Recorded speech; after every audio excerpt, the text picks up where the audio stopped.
So the goal of this video is basically to create multiple view controllers and also to create segues in which we can pass data along from the first view to the second view. And so in order to do that, we first need to cover how to actually create another view which you can program and get the implementation and header files for. So basically what we're going to do is I started off with a brand new project. If you go to my first video, I explained our settings, but basically we're in Objective-C, it's going to be a universal, and yeah, that's about it. So basically what we're going to do first is, as you can see, we already have a viewController.h and a viewController.m file.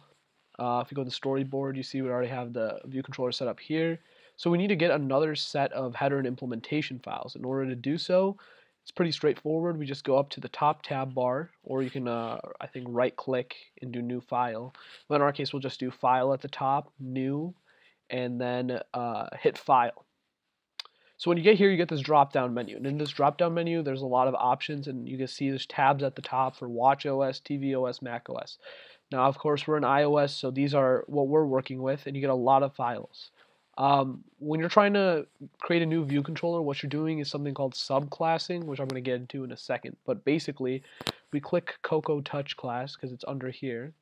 And as you can see, it's already set. The default should be UI view controller. If it's not, you can just type in UI view controller and it'll come up. And you can see it already defaults to having a view controller suffix, so you pretty much just add what you want. So in our case, we're just going to say second view controller. This is a nib file, and so that is basically like a storyboard, but for one view controller. We don't need a nib file because, I mean, we have a storyboard going on, so it has all of the views in there. We don't need individual files for each, but that is also another way people do program. They do individual nib files for each view controller because that's the old way of doing it. Since our entire project's Objective-C, we're just going to stick with that. We're going to hit next, and you just create it wherever it tells you to, because that'll keep it within the project. So I'm just going to organize this, and okay, so we have these two view controllers, and we have our second view controller.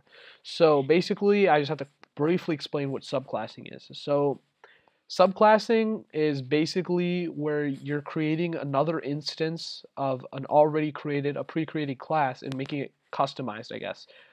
So the UI view controller is already, I showed you in the first video how to jump to definitions, but it's already like a pre-written file, right? It's a header and implementation file for an object that is a view controller. And so a generic view controller is like this. It's just a blank screen that allows you to add components to it. But the thing is, just like this view controller, we need to subclass it because that way we can add in methods in our implementation file and customize it rather than have a blank screen.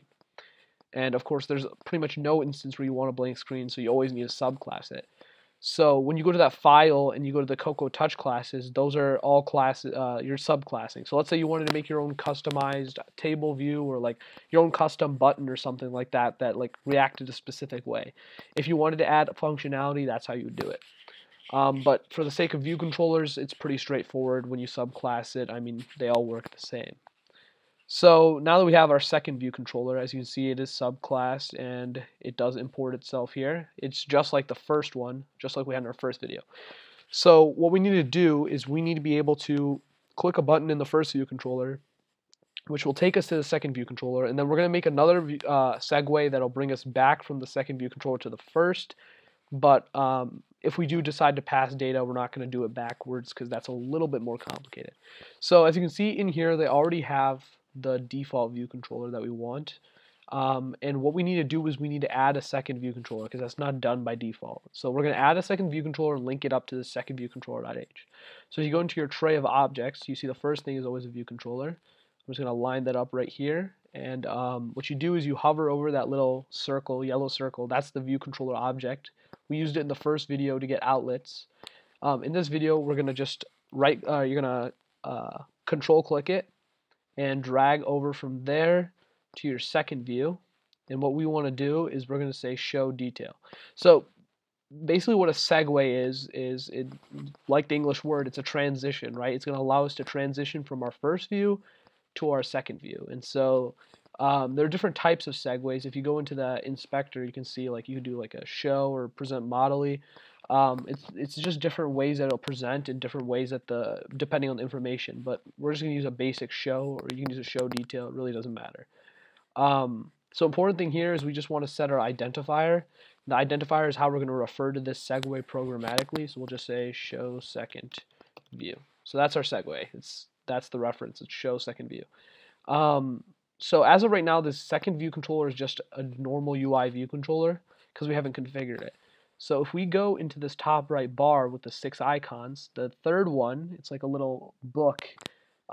You see this first tab is custom class. So we just start typing second view and it already sees that we have a second view controller.h, hit enter, and now it is custom set up for our second view controller. So this is linked, if you hover over it, it's linked to this code.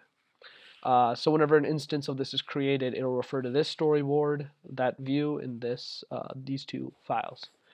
So once we have the two, what we're going to do is set the background color for this to something else so that we can like tell it's changing. I don't want to be too tacky, so I'm going to try to keep it like pretty light. It's like a light blue, and then we'll click on this one and we'll make it a nice, I don't know, pink, orange, red, something like that. Okay, so we have two views and we'll be able to clearly see when it changes. So to trigger the change, we probably should put a button on here. In that button, I'm literally just going to use constraints. We talked about these in the first video. You can play around with them if you're not sure how to use them or look around online. But basically, we're going to go in the bottom right tray. I stretched it out to fit the whole view.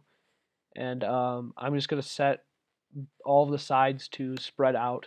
So it's like 8 pixels from the top, 20 from the sides, and 0 from the bottom. And I'm going to give the button a name, go to next view. So once you've done this, okay, the blue color just irritates me. I'm going to black. Yeah, so once you've done that, all we need to do is make an IB action. Now we went over this in the first video, but once again, you go into the header file for, sorry, not for second view, for the first view controller, because that's where the button is, right? It's in our first view controller. We go into the header file, and we'll do the -IB action and let it let it fill.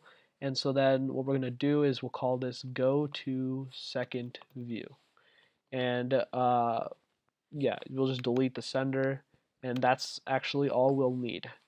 So if we go back to the storyboard, we need to connect it, which you do again from that same top view controller reference. And in the very 6th button on the tray, if you go down to received actions, you can connect it, and we'll do touch up inside. Now you could do any one of those, not any, but most of those events, but touch up inside is always a safe bet for buttons. So basically what we've done so far is we created the first view controller is created by default, but we created a second view controller. We colored each one appropriately. We linked the storyboard to the view controller programmatically, and we've added this button that triggers an IB action in this first view. It's called go to second view. So we need to now write the actual code that triggers the segue that we've created, right? This transition we've created with the show second view identifier. So if we go into our implementation file and we create this IB action with curly brackets, we can now write the code. It's actually just one line to trigger the segue. So all you need to do is square bracket self perform segue with identifier. You can always pause the video if you need to type it yourself. It should suggest it for you. And ours is called, I think, show second view, and our sender is self. So this line of code, basically, all it's doing is it's going to trigger the segue. You don't have to write this; it's just a comment. But so generally, when you're using the square brackets, it's just what it really is. The syntax is doing square bracket the object onto which you want to like see what methods it has. So in this case, self being the view controller, right? Because you're in the view controller code referring to self, so you're talking to itself, which is the view controller. So self, view controller, and then these are all the methods pretty much is what it's suggesting you. So you can call any one of the methods. So one method of a view controller, of a UI view controller, is that it can perform a segue with identifier. So that's the method we're running. So it's the object and then the methods of the object. You can trigger one of them. These are our two parameters, show second view, and then the sender is self because you're sending it from this view itself. So yeah, that's all you actually need to do to trigger the segue. So when we click that button, what it's basically going to do is it's going to trigger the segue, and we're going to go forward, and it should be red. That's pretty much all it's going to do. So you can run the code. Our simulator is opening. I'm on an iPhone 7 now, so the screen size shouldn't be as big of a problem as it was last week, or I guess yesterday. gonna let that load, and now it's open. Okay, so we have our view controller. It's blue. That's what we expected, and this is all a massive button. So if we click the button, ta-da! We have our second view, which is the red color, and that was all triggered because when we click the button right here, it triggers our IB action. Go to second view. Go to second view is in here. Perform segue with identifier show second view, which is this segue that we set with that identity. And when it triggered the segue said to go to this second view controller. So it just called that up, and that was pretty much it. To go backwards, I mean, we can just add a second button, and we could just segue it back and trigger everything like that. Also, an important thing to note is that for buttons, you don't have to just, you wouldn't even have to write a line of code for this. You could do it without any code whatsoever, but this is the method basically you would use if you were programmatically doing it. So let's say you have a text field and it has a password in it, and if they get the right password, you want to move on to the second view. You would call this method within the IB action, and then it would trigger it, so you wouldn't need a button. But if you were just using a button, another interesting thing you could do is you could delete that segue, and you could just literally take the button, drag and drop it, and say show, and it will do the same thing. So I'm going to do that actually going backwards. So to go backwards, we'll do it without programmed code. So I'm just going to stretch this out, and there you go. We'll say go back. To go back, all we're going to do is we're just going to drag it from the button to the left with control click, and I'll do show. So now see, it's kind of chaotic because of the segue, but the second segue is heading backwards, and so that'll work. And we can do so like that.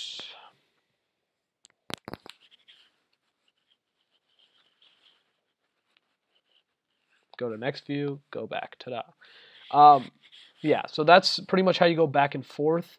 So the last part of this video, I'm just going to show you how you could pass data along from the first view to the second view. So to do so would require us to actually do something we haven't done yet, which is create a property. So a property is basically like, it's a variable. If you're familiar with you should be familiar at least with basic programming. It's like a variable, and it's exposed to other classes. So if we create a property, in this case, just follow the syntax, at property, non-atomic, retain, and we're just going to do an ns string message. Okay. So what this means, these two are just two properties that ensure that the string isn't deleted when it's not used. That's like memory management stuff. But this is a property now of the second view controller. So if you remember in our first video, we did like label.text, and dot indicates that you're accessing a property. So now that we've created this property here, we can actually access it when we are triggering this segue. So there's a method that gets called when you perform a segue. It's -void prepare for segue. Okay, so this void right here means that it doesn't return any data to from this method. You don't have to do a return. But yeah, so basically what we're going to do is we're going to set the string. So we'll make a string. I probably should call it string equals, and we'll just do, what should our string say? Our string will say, hi, this is from the first view. Okay, so we have a message that we want to pass on, and so all we need to do is import the second view controller. So that means we're bringing in the code from here into this view so that it knows that a second view controller exists. And all we need to do is create our second view controller, second view controller, and we'll set it equal to segue dot destination view controller. Okay, so our destination view controller is the view controller that the segue is leading to, right? So this will be the source view controller, that's the destination view controller. So all we're doing in this prepare for segue is when it triggers this, it's going to run this code, which will create a string, and then we get our second view controller, which is just the destination of this view. And since it knows it's a second view, what we can do is do second view controller dot, what did I call it? A message probably? Message. See, it has the property now, equals string. Yeah, and that's about it. Now you might get a caution. Never mind, it doesn't even care. Okay, yeah. So we set the message of the second view controller to string. So now to make sure this works, I'm going to show you something you can do. When our view did load, we're going to do something. It's called nslog. That's basically like a console log. So in the little dashboard down here, you'll be able to see the contents. We're doing nslog %at. %at is just for strings. That's like the identifier. So if I was saying the way it distinguishes between variables and text is, so like we could say message colon and then %at, so it knows, okay, I don't know what that string is, but when I do, I'll put it in for there. So then after the comma, we put the variable. In this case, it'll be message. So what that means is our line of logic here is you hit the button, we trigger segue. You trigger the action. The action is go to second view. Go to second view says perform a segue with this identifier. It finds the identifier, starts the segue, and then it calls prepare for segue. Here we make a message. We set it the destination of the segue to second view controller, and we set the message of this view to our string. Okay. Then when the second view controller finally loads, it's going to automatically print out our message. Oh, right, you need underscore message because it's a property, so that's the syntax. So like if you call it message, you do underscore message. Call it pillow, it's underscore pillow, whatever that be. So if I run this, should be a little bit faster than last time. Okay, so it's running. So hit go to next view, and you see message, hi, this is from the first view. And so that's message, and then this is the message that got passed. The message getting passed was hi, this is from the first view, so this worked. We could go back and then do it again, and it'll keep printing that same thing over and over again. And yeah, that's it. That's how you pass data from one view to another. Passing it backwards is a little bit more complicated, but this is enough to at least get you started. You can create like a message or something like that, like a walkthrough game where if someone does something, it passes on their decision to the next view. Yeah, and that's all for this video. Thank you.